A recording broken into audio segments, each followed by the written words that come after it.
আল্লাহ রাব্বুল আলামিন গোটা মানব জাতিকে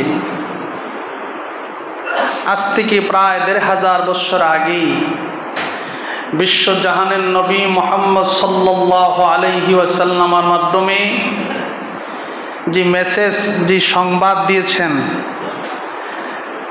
সেই কথাটা হলো আমাদের মধ্যে মানুষ যারা আমরা, আমাদের মধ্যে ইমানদার মধ্যে, মানুষের মধ্যে যারা মানুষ, তাদের মধ্যে অনেকে আছে সুদ খায়। কি খায়? সুদ। সুদখোরের পরিণাম কি? সুদখোরের স্থান কোথায়? সুদখোর ঘুষখোরের পরিণতি কি হবে? সেই কথা আল্লাহ আজকে সূরা বাকারার ২৭৫ নম্বর আয়াতে আলোচনা করেছেন। আসলে কথাগুলি আজকের না আগের? মানুষের বানানো না আল্লাহ পাকের? আল্লাহ পাকের কুদরতি জবানের কুদরতি আওয়াজ। এই কোরআনে মাজিদ, কোরআনে হাকিম, সেখানে আল্লাহ পাক সবক দিয়েছেন প্রায় ১৫০০ বছর আগে।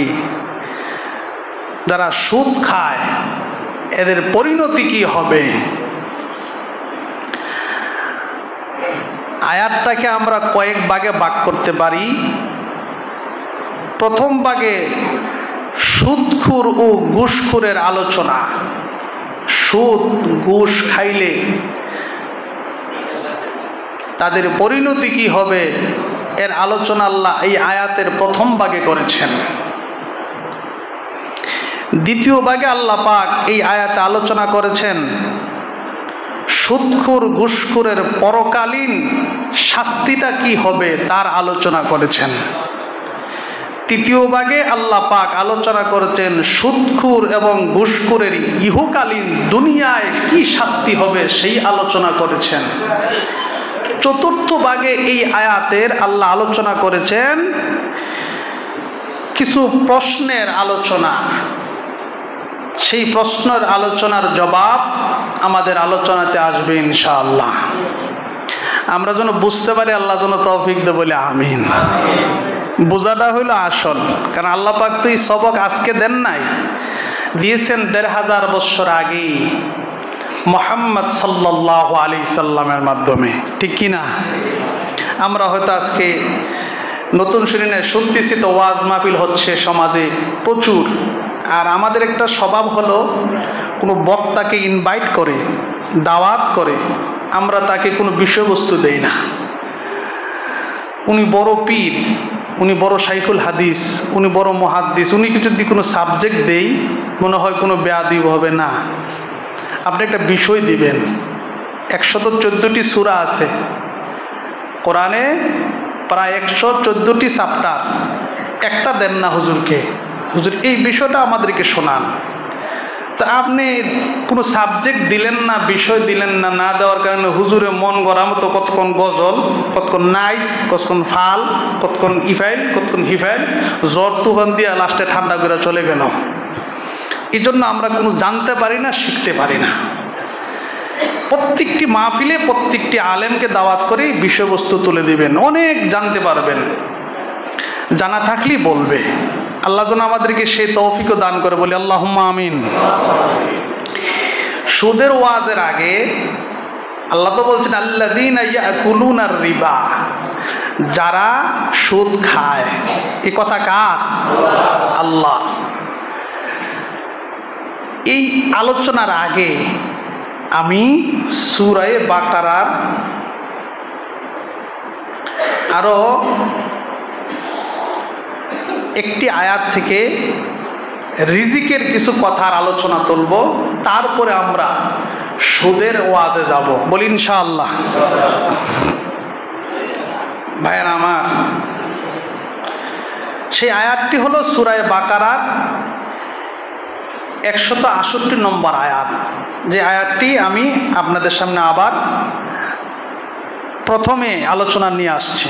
আল্লাহ বলেন, ইয়া আইয়ুহান নাসু কুলু মিম্মা ফিল আরদি হালালান তাইয়্যিবা।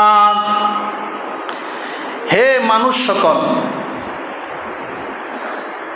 কুলু খাও, তোমরা খাও, জমার সিগা,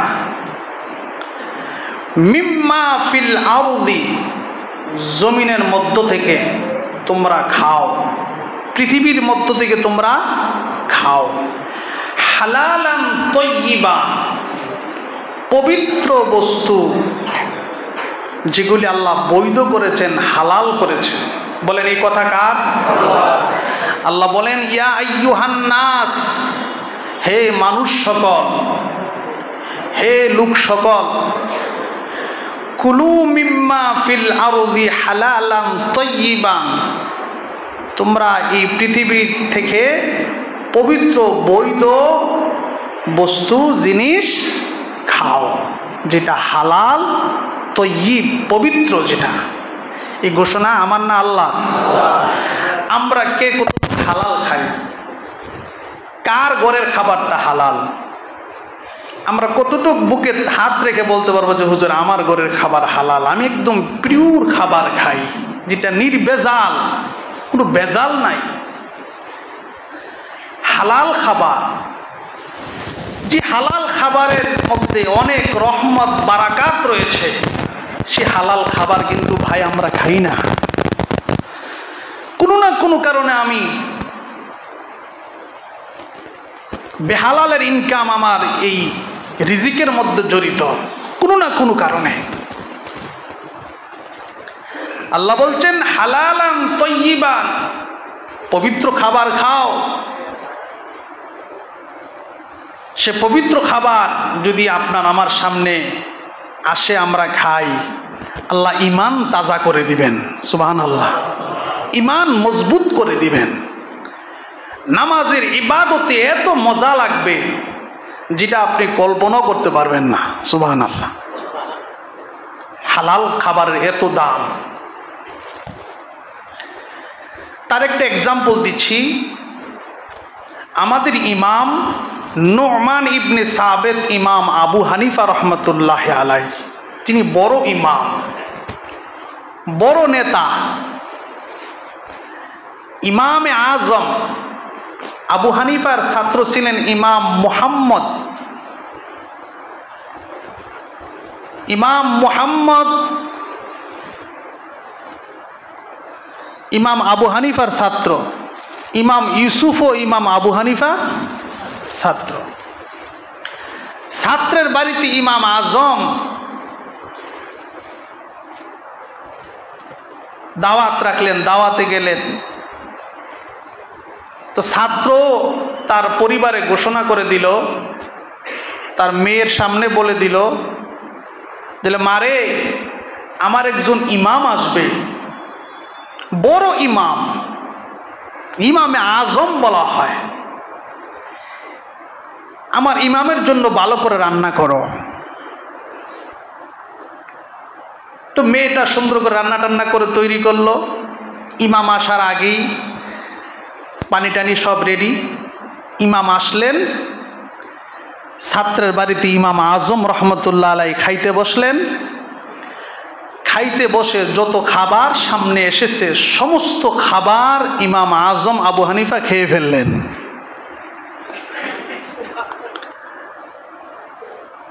তিনি না বড় ইমাম, তিনি না ইমামে আজম।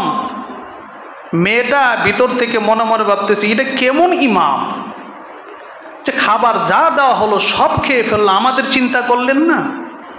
এটা কখনো বড় ইমাম হতে পারে? মেয়ের ধারণা এটা কখনো বড় ইমাম হতে পারে না।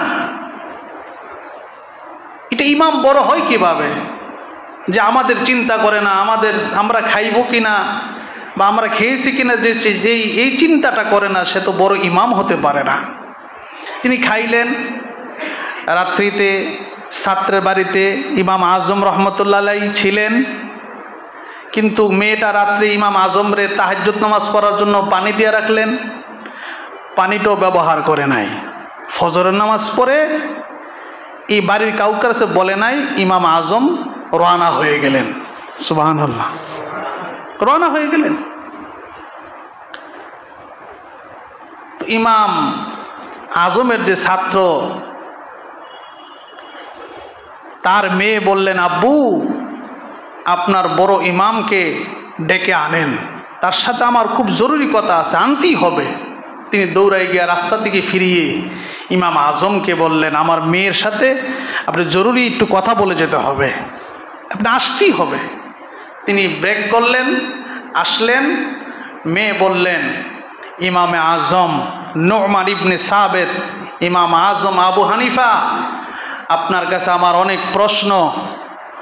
আপনি আমার বাড়িতে আসলেন, আমার আব্বার ওস্তাদ আপনি বড় ইমাম হলেন কিভাবে? আপনি আমাদের কথা ভাবলেন না, আমাদের কথা চিন্তা করলেন না, আপনার কাছে যা খাবার দেওয়া হয়েছে সব খাবার খেয়ে ফেললেন, কিভাবে বড় ইমাম হন? এই প্রশ্নের জবাব দিয়ে যান। সুবহানাল্লাহ।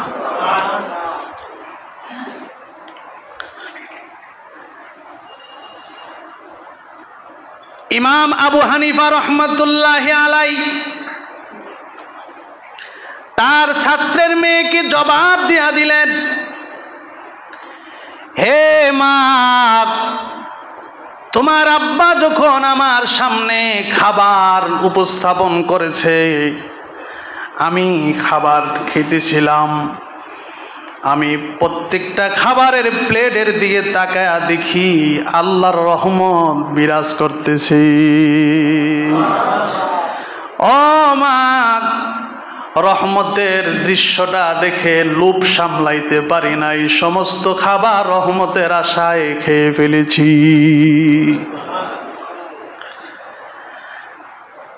আর মেয়েটা বললেন, ইমাম আপনার জন্য তো আমি তাহাজ্জুদের উযু করার, নামাজের উযু বানানোর জন্য পানি রেখেছিলাম, আপনি তো তাহাজ্জুদ পড়লেন না, তাইলে আপনি ইমাম বড় হলেন কেমনে? ইমাম আজম জবাব দিলেন, মারে ও মা, আমি যখন তোমাদের ঘরে খাবার খেয়েছি, এশারের নামাজের পর আমি যখন আল্লাহর কোরআন পড়তে বসেছি, আল্লাহর কোরআনের একটা আয়াত থেকে ইস্তেমবাদ করে, একটা দুইটা নয়, 80টা মাসআলা একটা আয়াত থেকে আমি ইস্তেমবাদ করেছি, বাহির করেছি। মা, তোমাদের বরকতপূর্ণ খাবার খেয়ে আমার ঘুম হয় নাই, ওই ইমানের জজবায় আমি ঘুমাই না, এজন্য আমার ওযুর প্রয়োজন হয় নাই। ফজর নামাজ পড়ে আমি সালাতুল ইশরাক পড়ি নাই, আমি চলে যেতেছিলাম আমার গন্তব্যস্থলে, আমার ছাত্ররা আমার জন্য অপেক্ষা করতেছে, ইলমে দ্বীন শিক্ষা দেওয়া ফরজ, ওই ইলমে দ্বীন শিক্ষা দেওয়ার জন্য আমি সুন্নফল ইবাদত ছেড়ে ফরজের দিকে রওনা হয়ে গেছি। তো যে হালাল, যে তয়্যিবা, যে পবিত্র খাবার, এটা তারা দেখতেন, অনুধাবন করতেন, বুঝতে পারতেন যে এটা হালাল খাবার, হালাল, হালালান তয়্যিবান। এই খাবার ভাই আমরা সবাই খেতে হবে, আল্লাহ যেন তৌফিক দে, বলে আমিন। এই হালাল খাবার খাওয়ার চেষ্টা করুন সকলে, সবাই চেষ্টা করি হালাল যেন হয় খাবারটা, হারাম থেকে আমরা দূরে থাকার চেষ্টা করি। হালাল খাবারের জন্য আমরা সকলেই এগিয়ে যাই, হালালের জন্য আমরা চেষ্টা করি। ভাই বেহালাল খাবার খেয়ে নামাজ পড়লে এই নামাজ আল্লাহর দরবারে কবুল হবে না। আল্লাহ রাব্বুল আলামিন সূরা বাকারার 275 নম্বর আয়াতে বলেন, الذين يأكلون الربا لا يقومون إلا كما يقوم الذي يتخبطه الشيطان من المس ذلك بأنهم قالوا إنما البيع مثل الربا وأحل الله البيع وحرم الربا এই আয়াতে আল্লাহ বলেন الذين يأكلون الربا যারা সুদ খায় সুদি লেনদেন করে সুদি কারবার করে এই সুদখোররা যত ইবাদত করবে যত বন্দিগি করবে একটা ইবাদত আল্লাহর দরবারে কবুল হবে না নাউজুবিল্লাহ সুদি কারবার আমাদের মধ্যে আসেনি আমি করি না আমার ভাই করে আমি আর ভাই করে না আমার প্রতিবেশী করে প্রতিবেশীকে যদি আপনি নিষেধ না করেন দমন না করেন যেহেতু এটা আল্লাহর হুকুম আপনি যদি তারে দমন করতে না যান এই সুদের বাতাস যদি আপনার গায়ে লাগে আপনার ইবাদত কবুল হবে না কথা কার আল্লাহর আমার কথা নয় আল্লাহর নবী বিশ্ব জাহানের নবী সাইয়্যিদুল মুরসালিন ওয়াল আম্বিয়া মুহাম্মাদুর রাসূলুল্লাহ সাল্লাল্লাহু আলাইহি সাল্লাম বলেন وعن جابر رضي الله تعالى عنه قال لعن رسول الله صلى الله عليه وسلم آكل الربا وموكله وكاتبه وشاهديه وقال هم سواء নবী বলেন একটা সুদখোরের চারটা লোক একটা সুদখোরের সঙ্গে থাকে নাউজুবিল্লাহ এই চার প্রকারের মানুষের উপর আল্লাহর নবী বলেন লানা রাসূলুল্লাহ সাল্লাল্লাহু আলাইহি সাল্লাম এই চার প্রকার মানুষের উপরে আল্লাহর নবী লানত নাউজুবিল্লাহ কর একটা সুদখোরের লগে চারজন থাকে কোন মুহাদ্দিস বলেন ওয়া শাহিদাইহি সাক্ষী দুইজন হইলে পাঁচজন হয় এক নম্বর হলো নবী বলেন আকিলার রিবা যে সুদ খায় ওয়া মুকিলাহু যে সুদ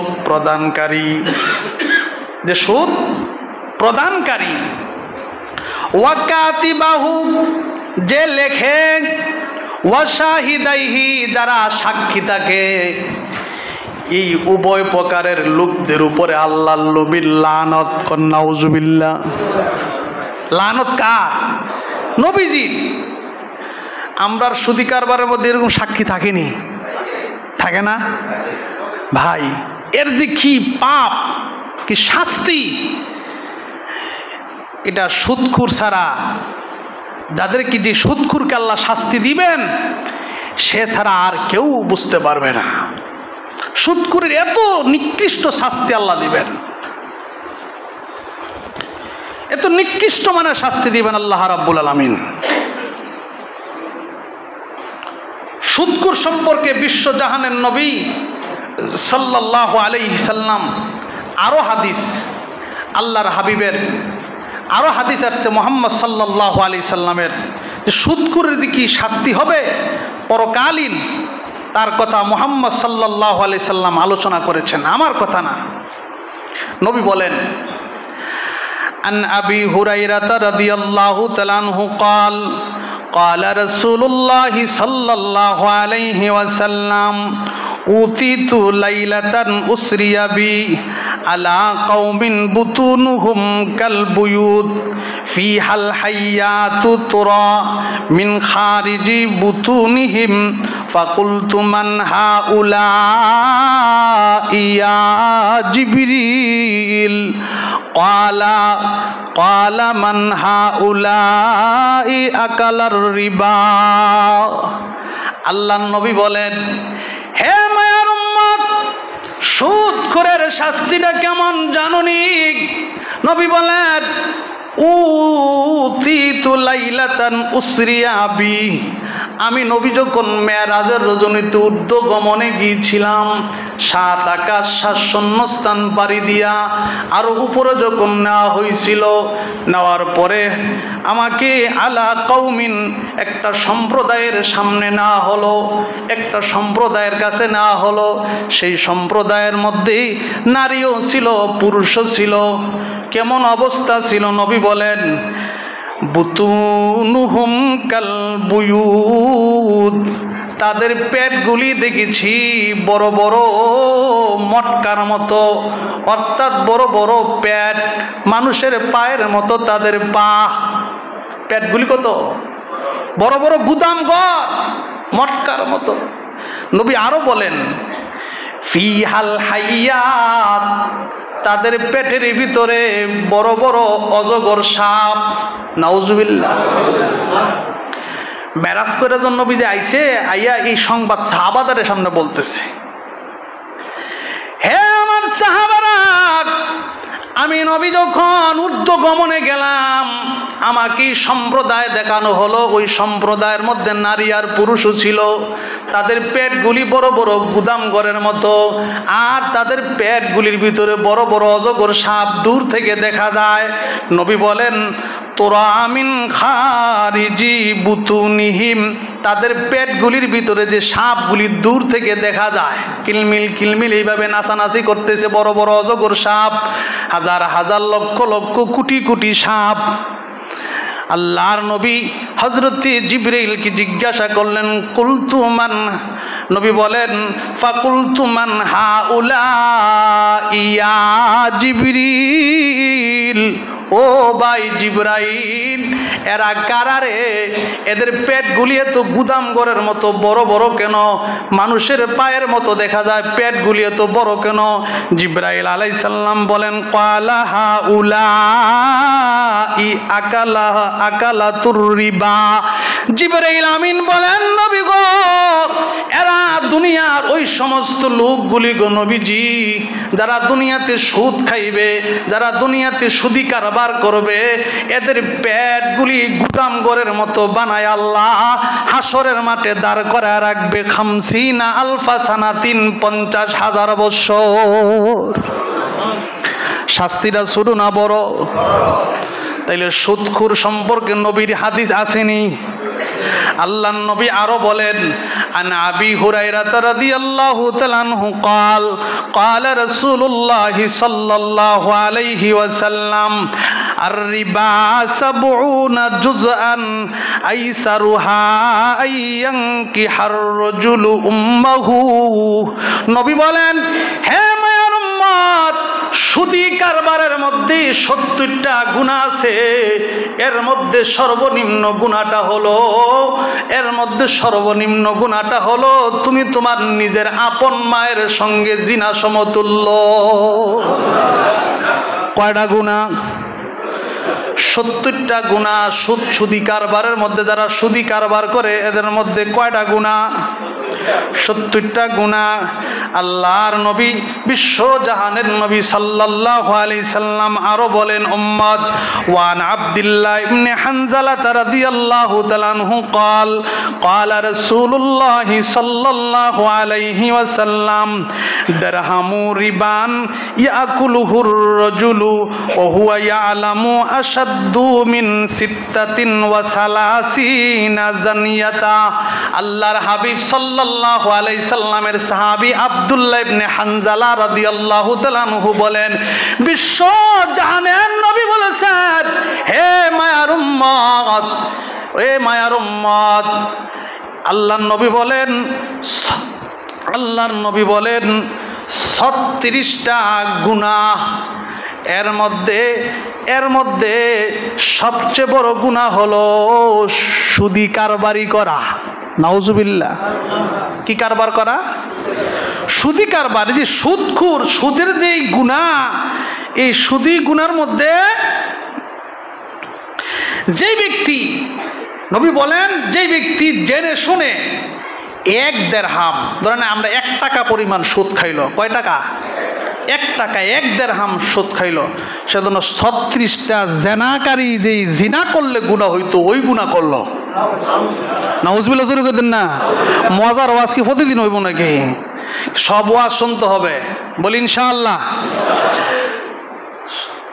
1 দিরহাম সুদ খাইলে 36 বার জেনা করলে যে গুনাহ, 1 দিরহাম বা 1 টাকা সুদ খাইলে ওই গুনাহ, বলে নাউজুবিল্লাহ। আরেক হাদিস আল্লাহ রাসূল বলেন 90 প্রকারের গুনার মধ্যে সবচেয়ে নিকৃষ্ট মানের গুনাহ হলো সুদ খাইলে ওই গুনাহ হয়, বলে নাউজুবিল্লাহ। তাইলে ভাই আমরা এই সুদি কারবার আমাদের সমাজে কম না বেশি? আমরাই তো খাইছি, আমরাই তো খাইতেছি, ঠিক কি না? তাহলে সুদি কারবারি যারা করে সাক্ষী হওয়া যাবে? লেখক হওয়া যাবে? কাতেব হওয়া যাবে না। সুদি কারবারের সাক্ষীও হওয়া যাবে না। সুদি কারবারের সাথে সুদ গ্রহণকারী সুদ যারা গ্রহণ করে তাদের সাথে মিশা যাবে, বলেছেন মুহাম্মাদুর রাসূলুল্লাহ সাল্লাল্লাহু আলাইহি ওয়াসাল্লাম। প্রিয় বন্ধু, আমি বলবো, ঈমান তাজা করতে চান, ঈমানকে মজবুত করতে চান, তাইলে আমরা এই সুদ থেকে আমরা বিরত থাকতে হবে। বলেন, সুদ থেকে কি থাকতে হবে? বিরত থাকতে হবে, বলি ইনশাআল্লাহ। আল্লাহ আমাদের প্রত্যেকটি মুসলমান ভাইকে সুদি কারবার থেকে, সুদি লেনদেন থেকে, সুদ ঘুষ এইগুলি থেকে আমাদেরকে যেন আল্লাহ হেফাজত করে, বলে আল্লাহুম্মা আমিন। সুদখোরের আরো কঠিন গুনাহ আছে।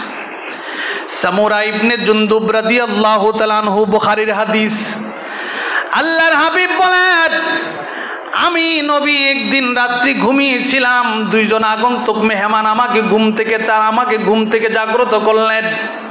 জাগ্রত করে বললেন, ইয়া রাসূলুল্লাহ ইনতালিক, আপনি সামনের দিকে চলুন। আল্লাহর নবী বলেন, আমি 2 জন আগন্তুক মেহমানের সঙ্গে হাঁটতেছিলাম, সামনের দিকে যায় দেখি একটা নদীর পানিগুলি রক্তে পরিণত হয়ে আছে। মাঝখানে একটা লোক ক্লান্ত হইয়া সাঁতরায়া নদীর পারে আসলে একটা লোক দাঁড়িয়ে আছে পাথর নিয়া। কেউ লিখেছেন পাথরটা, মুহাদ্দিসিনে কেরাম বলেন পাথরটা তাকে খাওয়িয়ে দেওয়া হয়, আবার বলা হয়েছে পাথর দিয়া তাকে এইভাবে আঘাত করা হয়।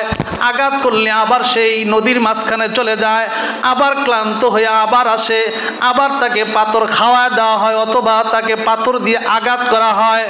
নবী আলাইহিস সালাম বলেন, হে আগন্তুক মেহমানরা, বলো এই লোকটাকে কেন এইভাবে শাস্তি দেওয়া হচ্ছে? কি কারণে তাকে এইভাবে আলমে বারজাখের ভিতরে এইভাবে আযাব দেওয়া হচ্ছে? আমি জানতে চাই। আগন্তুক মেহমান জিবরাইল, আগন্তুক মেহমান হাদিসের মধ্যে আছে 2 জন ছিলেন আল্লাহর ফেরেশতা 2 জন বলেন, বিশ্ব নবী গো, ও নবীজি, এই লোকটা হলো দুনিয়ার ওই লোক যে লোকটা দুনিয়াতে সুদি কারবারে লিপ্ত ছিল। তাহলে সুদি কারবার যারা করে, সুদ যারা খায়, তাদের আরাম না বেরাম? সুদি কারবারে যারা সাক্ষী হয় তাদের শাস্তি আসেনি? সুদি কারবারি যারা করে, যারা লেখে, তারা শাস্তি আসেনি? সুতরাং ভাইয়েরা আমার, আমি বলবো এই সুদখোর বিষয়ে, সুদের যে কতগুলি ধারা প্রকারভেদ আমরা আগামী জুমায় বলবো, বলি ইনশাআল্লাহ। একদিনই শেষ হইব না, আরো আছে? আমি আয়াতে তো বলি নাই, আয়াতের তর্জমাই তো হয় নাই। এই আয়াতের আলোচনা ইনশাআল্লাহ আমরা আগামী জুমায় বলবো। ইহকালীন কি শাস্তি, পরকালীন কি শাস্তি, এবং আয়াতের মধ্যে আল্লাহ পাক যে প্রশ্নবোধক কিছু কথা বলেছেন, সেই প্রশ্নবোধক কথার জবাব কি, সেই কথা আমরা আলোচনা করব, বলি ইনশাআল্লাহ। প্রিয় হাজিরিন, এ পর্যন্তই রইল। ওয়াজ সব সময় আমরা অনুসরণ করব, হ্যাঁ, অনুসরণ করে যেন আমল করতে পারি, আল্লাহ যেন তৌফিক দে, বলি আমিন। প্রিয় ভাই, সুদি কারবার লেনদেন থেকে আমরা বিরত থাকব।